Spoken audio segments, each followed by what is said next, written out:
그러면은 네.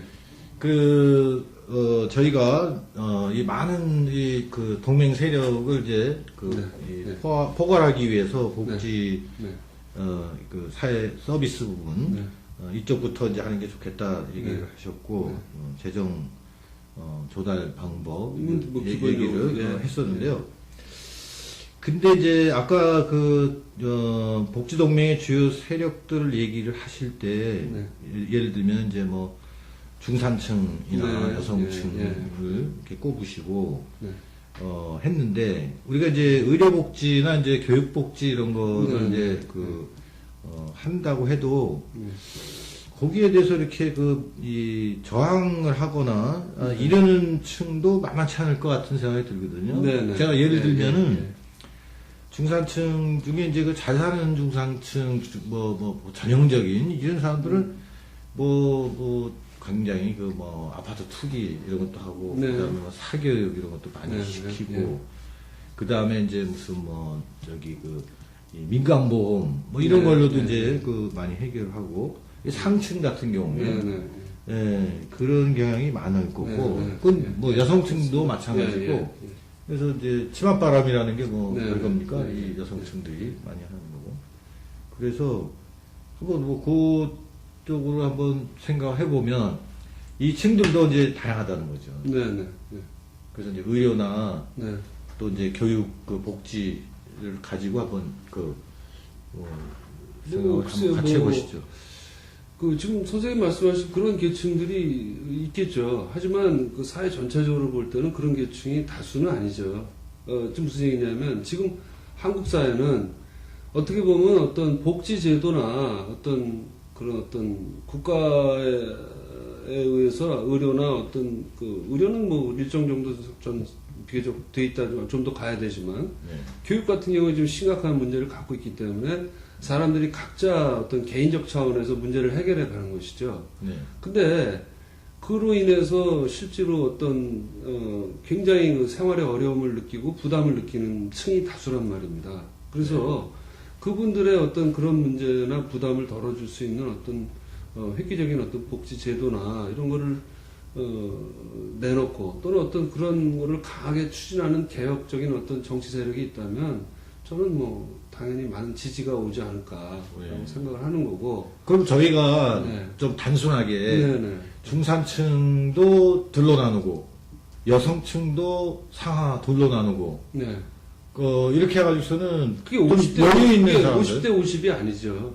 그 뭐 예를 들면 20대 80인가요? 그건 뭐 글쎄. 정확히 볼 수는 근데 없지만 예를 들어서 그 뭐 아시다시피 네. 사교육에 부담을 안 느끼면서 어떤 사교육비를 지출하고 예? 어떤 아이들 어떤 해외 연수를 가능하게 하고 이런 계층이 우리 사회 전체적으로 얼마나 됩니까? 다른 계층들은 그게 안 되니까 적은 월급이나 소득에서 자꾸 영어 교육에도 쏟고 사교육에도 쏟고 하지만 계속 그 앞에 아이들과 격차가 계속 벌어지지 않습니까? 그래서 이런 문제들을 사람들이 고민하고 개인적으로 해결하려고 하는 부분들을 국가가 어떤 형태로든 그걸 만들어 줄 수 있을 때는 그분들이 더 이상 어떤 사교육이라든가 적은 월급으로 자꾸 쪼개서 사보험을 든다든가 이러지 않을 수 있다는 것이죠. 예를 들면 노후 문제를 우리가 좀 더 획기적으로 개선을 해준다면 지금보다는 사적연금의 어떤 연금보험 시장이 늘어나지 않을 수 있죠. 그러면은 바꿔서 얘기를 하면은 중산층 중에 상당 최상층은 빼고 네, 상당 그다음에 여성층 중에도 이제 뭐 서울 강남에 잘 사는 그 여성 주부라든지 이런 사람들을 살짝 빼고 네. 하시는 제가 아까 이제 여성층을 얘기했을 때는 그런 분들까지 포함한 의미가 아니라요. 네. 실제로는 대다수의 여성들이 뭐 상당히 그 일을 하면서 아이를 키우기 어렵다든지, 그죠? 네. 또는 어떤 일과 가정을 생활을 밸런스를 맞추기 어렵다든지 이런 어떤 다수를 얘기하는 거죠. 네. 뭐 상류 계층들이야 뭐 그분 중에 뭐 그런 거에 어려움을 느끼는 분들은 상대적으로 적죠. 사적인 어떤 개인적인 역량으로 다 해결할 수 있는 분들이 많기 때문에. 네. 다른 한편으로는 이제 또 저런 얘기도 있거든요. 우리나라에서는 이제 국가가 복지를 많이 안 해가지고, 네. 뭐 복지의 저 맛을 못 봤기 때문에 네. 네. 조세를 늘려서 그거를 이제 국가가 중심이 돼서 하는 국가복지 네. 네. 이런 걸로 이제 아까 그런 네. 이 보편적 사회 서비스 이런 걸 하려고 네. 하면은 네. 이게 이제 더 심한 저항이 생길 거다. 그렇습니다. 예. 나름대로 일리 있는 지적이라고 생각을 하고요. 하지만 저희가 가야 될 길이 전 그 길이라고 생각하고 네.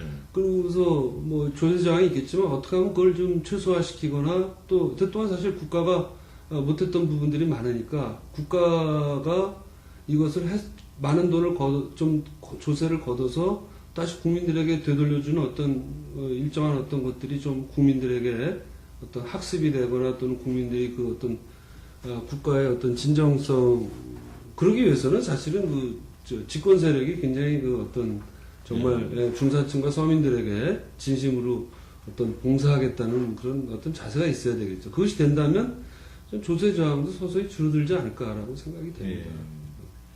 그러면 이거를 뭐 이렇게 복지 동맹을 만들어서 네. 그런 그다음에 것들을 권력을 줘야 되는 건가요? 국가 권력을 장악을 해야 이거 그것이 제일 할수 있는 바람직하고요. 건가요? 그것이 제일 그러지 바람직하고 않으면. 그렇지 않으면은 상대적으로 강력한 어떤 뭐랄까요 강력한 야당적인 어떤 그런 어떤 정치 세력이 형성돼야 되겠죠. 친복지적인 어떤 세력. 야당이 아니더라도 아니, 그러니까 당이 집권 세력이 아니더라도. 집권 세력이 아니더라도 적어도 상당한 영향력을 미칠 수 있는 어떤 제도 정치권의 어떤 그런 친복지 정당이 있어야 된다라고 생각이 됩니다. 친복지 정당이? 아까는 이 진보 정당 얘기를 네. 하셨는데 네. 그러면은 아직 덜 친복지 적이다 이렇게 얘기하신 것 같아요. 근데 또 한편으로 조금 전에 얘기하신 거는 뭐 중산층과 서민의 이익. 네네네. 근데 그거는 전통적으로 민주당에서 얘기해오던 건데, 그래서 주요 이익 대변의 집단을 네. 중산층과 서민. 네네. 그럼 이제 네. 김대중 정부 때부터 네. 네. 그래왔거든요. 그럼 이것도 뭐 어떻게 보면 똑같은 근데 동맹 세력을 그래서 얘기하는 것 죄송하지만 같은데요. 중산층과 서민을 위하는 정당이라고 말하는 거하고 네. 진실로 이분들이 어떤 국민들에게 저 정당은 중산층과 서민을 위한 정당이고 우리가 계속 지지를 하겠다. 이게 좀 다르지 않습니까? 예를 들어서 아까 어떤 집단이 우리는 뭐 모든 정당이 우린 사회 전체의 이익을 위해서 한다고 하지만 그리고 우리는 친복지적이고 복지국가를 확대하려고 한다고 얘기를 하지만 그 진정성은 제가 자꾸 진정성이라는 말을 해서 죄송합니다. 진정성은 다르다라고 하는 것이죠. 제가 아까 예. 과연 여태 동안 우리의 기성 정당들이 과연 그렇게 얼마나 헌신적으로 정말 그랬는가는 좀 한번 좀 생각을 해봐야죠. 거기엔 일부 고민이신 분들이 있지만 예. 갑자기 사실 1년 사이에 지금 복지가 갑자기 화두가 되지 않았습니까? 예. 근데 과연 옛날부터 과연 그렇게 고민을 해보신 분들이 그 중에는 좀 적다라고 생각이 되죠. 예. 제가 왜 그 말씀 드리냐면 지금 이제 흐름을 보면 한 두 개의 네. 진보 정당이 주축이 되지 않은 상태에서 이런 복지 동맹을 추진하는 네. 것 같은 이런 이제 흐름이 두 개가 있는데 하나는 정당을 아예 그냥 불신을 하면서 이 무슨 뭐 시민 정치 운동 뭐 해가면서 이렇게 하는 분위기가 있고 다른 하나는 이제 민주당을 견인을 해서 민주당하고 다른 세력을 결합해서 하자 이런 흐름이 있는 것 같아요. 그래서 이게 보면은 굉장히 또 활발하고 그래요. 그래서 아까 말씀하신 대로 진보정당은 좀 소극적인 이런 측면이 있고 그렇지만 조직되어 있는 어떤 파워는 있고 그런데 이런 현실적인 구도 속에서 어떤 방향으로 가야 될 거라고 생각하십니까? 참 어려운 질문을 아까 주셨는데. 네. 권력을 잡으면 좋지만 야당 네. 세력이라도 거대한 이 사람들이 다 동맹을 해야 커다란 세력이 하나만 되니까. 말씀드리면 물론 전혀 없는 데서 우리가 어떤 사회적으로 중요한 복지 이슈나 중요한 정책들을 시민사회의 어떤 압력에 의해서 개혁시킬 이룰 수는 있습니다. 하지만 저는 어떠한 개혁들도 대부분 다 보면 어떤 그 국회 법을 통해야지만 그것이 정착이 되고 그런 것들이 점차적으로 이렇게 쌓이고 쌓였을 때 저는 복지국가가 그 모양을 만들어 간다라고 생각을 하거든요. 네. 그렇게 본다면 우리가 지금 현실 제도 정치가 문제 있다는 거지만 제도 정치 세력들이 문제 있다고 해서 제도 정치의 중요성을 간과해서는 안 된다는 것이죠. 네. 예를 들어서 그런 면에서 그게 복지국가 단일 정당론하고 비슷한 말 같은데요? 저는 복지 아젠다를 중심으로 해서 모일 수 네. 있는 데가 다 모여요. 이런. 근데 이제 그렇게 해서 그것도 지금으로서 아까 말했듯이 한국의 지금 어떤 노동계의 권력 자원이 빈약하고 사실 기대하기 힘들기 때문에 나름대로 어떤 전 하나의 어떤 굉장히 가능성 있는 대안이라고 생각을 하는데요. 그것이 또 고민해서 나온 거겠죠. 다만 문제는 뭐냐 하면은 그러한 것이 어떤, 잘 되면 좋지만 그것이 사실은 지금 시점에서 어떤 복지라고 하는 것이 특히 내년에 선거 국면이 있기 때문에 그것이 어떤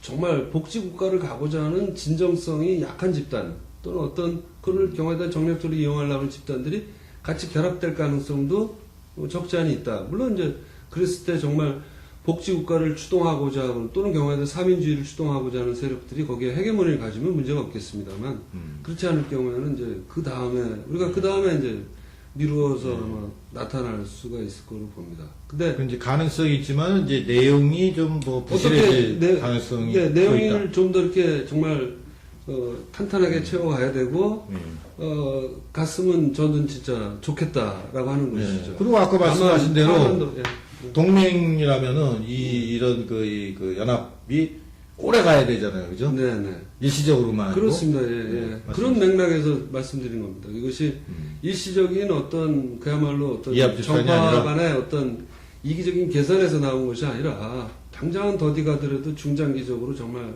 복지 국가를 지향하고 어떤 그런 것이어야 된다. 우리가 말 그대로 진짜 일시적인 어떤 국민들에게 표를 많이 얻으려고 하는 게 아니라 더디 가더라도 한 발짝 한 발짝 오랜 옛날부터 저 정당은 저 정치 세력은 복지국가를 끊임없이 고민하고 우리 사회의 어떤 민주주의 수준과 정치적 민주주의, 사회적 민주주의를 어떤 수준을 올리려고 노력해왔다라고 하는 그런 부분이 쭉 일관되게 갔으면 하는 바람입니다. 네.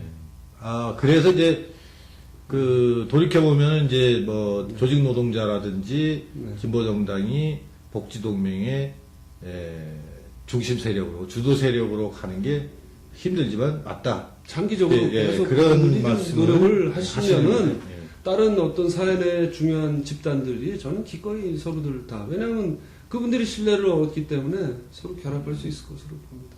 네, 알겠습니다. 감사합니다. 네네.